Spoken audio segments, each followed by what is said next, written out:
Sales managers, how many of you are measuring the right metrics? Now, you might think I'm referring to the sales activity metrics you've set for your sales team, but I'm talking about an even more important set of metrics, the metrics you've established for yourself, sales management activity metrics, because these are the activities that will actually make your sales team more successful.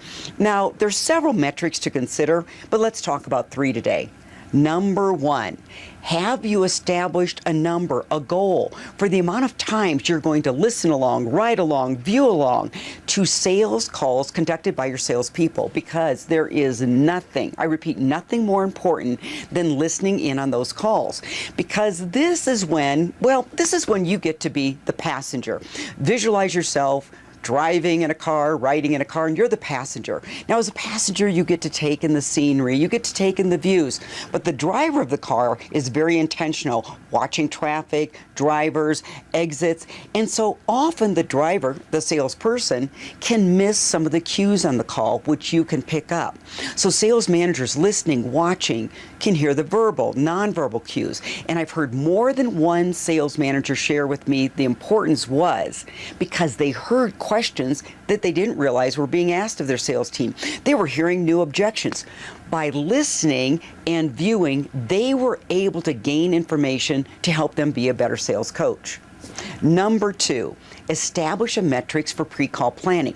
Now, pre-call planning can be kind of like dress rehearsal, right? A little bit different than role plays because a pre-call plan is where you're helping the salesperson get prepared for a specific sales meeting. I like to call it the what if questions. And I might even put your salesperson under a little bit of pressure. What are you going to say if the prospect says this? What are you going to do if a new decision maker shows up? What are you going to say when this happens? And what you're doing is testing to see if your salesperson's able to execute the knowledge, the emotional intelligence skills, and the consultative sales skills to run a great meeting. Pre-call planning, dress rehearsal.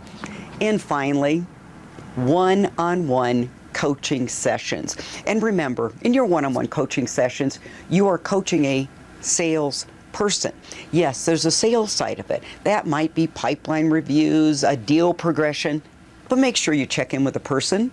You know, we can get very task-oriented as sales managers, and it might behoove you to slow down, ask the questions, how are you? How's your family? No, really, how are you doing? So sales managers, absolutely keep measuring those metrics you set for your sales team, but make sure you've established and you're measuring and tracking the most important metrics, sales management activity metrics. Thanks for joining me today. I'm Colleen Stanley, President of Sales Leadership.